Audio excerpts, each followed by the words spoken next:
Good evening. I'm Bo Williams, and welcome to the 7. Let's get a look at the big 7 stories happening right now. And topping the list for us tonight, the potential impact of tariffs on foreign goods coming into the U.S., with some of those threatened tariffs now on hold, at least temporarily. There's concern and uncertainty tonight about the impact. Now, tariffs aimed at Mexico and Canada are on hold, at least for now, but the tariffs on Chinese goods could still go into effect beginning tomorrow.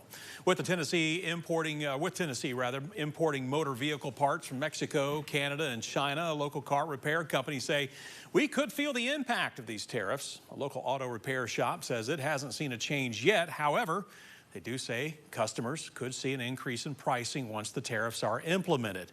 And while these tariffs could increase the price of cars alone or everyday repairs, Joe Matlock at Matlock Tire and Service says companies have already began now looking elsewhere for automotive parts. After Trump's first term, a lot of the manufacturers kind of divested from some of these countries, China, Mexico. A lot of them went toward India. Some of the other Asian countries, Vietnam, and thankfully a lot of them came back domestically. So are we expecting some changes? Most likely, but will our industry see as big of an impact? Hopefully not. And with the president negotiating with Mexico and Canada to get those delays, Matlock says he hopes negotiations like this one might lead to an agreement where tariffs may not be needed at all. Now, we also spoke today with Sarah Shu from the University of Tennessee. She says, where she's an expert on international tariffs. What we learned from her today, she says a lot of companies that undergo tariffs don't have room to take the full blow of additional costs. So in turn, they pass it on to consumers, as we saw, as a result from the last trade war between the U.S. and China.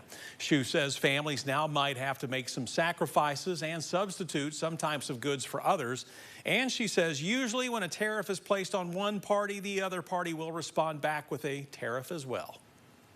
This is something that we saw during the U.S.-China trade war, and it did end up in a sort of war where both sides were trying to up the ante and impose additional tariffs. In this case, I think for the tariffs that are going to be placed on Canadian goods and Chinese goods, it seems like it is likely to turn out to be some sort of a war, or really a back and forth escalating conflict is I think a more appropriate label. Tariffs can affect many different industries, including construction, agriculture, energy, and manufacturing. We should note both Canada and Mexico have agreed to boost efforts in border security, which helped lead to this current tariff pause with those countries.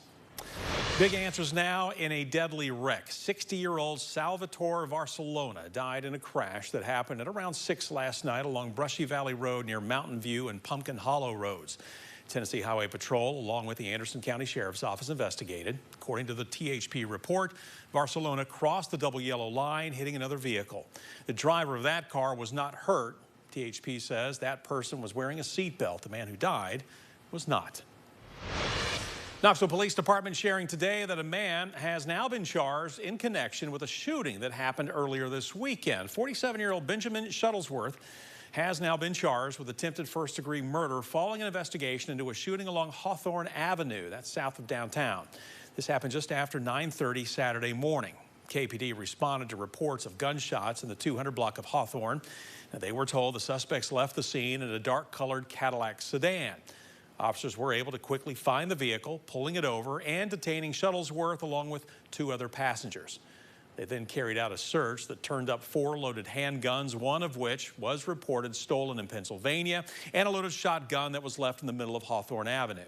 It was later revealed that Shuttlesworth shot at a female victim after a physical altercation with her earlier that evening. We're told she was not injured. Big impact to some school systems from cold and flu season right now. Alcoa City schools will be closed tomorrow. Schools in Lenore City and Loudoun County will also be closed tomorrow, as well as on Wednesday. But we'll make sure, of course, to keep you updated on air and online if we hear from any other school districts. But again, illness, well, causing some closures tonight. Here's another sign that there's something going around. Pharmacy chain Walgreens says the Knoxville area is the #9 community in the country for flu activity. Take a look here. You can see this on the Walgreens Flu Index map, which is based on the number of prescriptions for flu-related medications coming into Walgreens stores. Oklahoma City, by the way, is at the top of the list, which includes Tupelo, Mississippi, Waco, Texas, and on down to Austin, Texas, just below Knoxville at number 10. Knox County School Board considering a big proposal tonight. The head of Knox County Schools wants to move ahead now with a plan to set up a new K-8 school serving Knoxville's Mechanicsville, Lonsdale, and Beaumont neighborhoods, dubbed the MLB area. According to a memo obtained by 6 News, Superintendent Dr. John Ricewick plans to recommend a package of moves known as the MLB solution to the board at its meeting tonight. Now, the new school would be built on the former site of Rural High School. Well, big growth around Knoxville, prompting more moves from developers. Tonight, we're getting a look at one such example in the Happy Holler neighborhood as workers build a new housing community that's going up there. Project consists of 17 new townhomes that will soon be up for sale. It comes after the redevelopment of another property on North Central Street that added a wine shop in November and soon a total of 12 apartment units to the area. Connolly Developed Ventures is the group behind this new community and 3 other Knoxville townhome projects that were completed just in the past year. We've seen a big demand for this type of unit where it's being 1,000 to 1,100 square feet, 1 or 2 bedrooms. It appeals to young professionals, empty nesters, and even investors.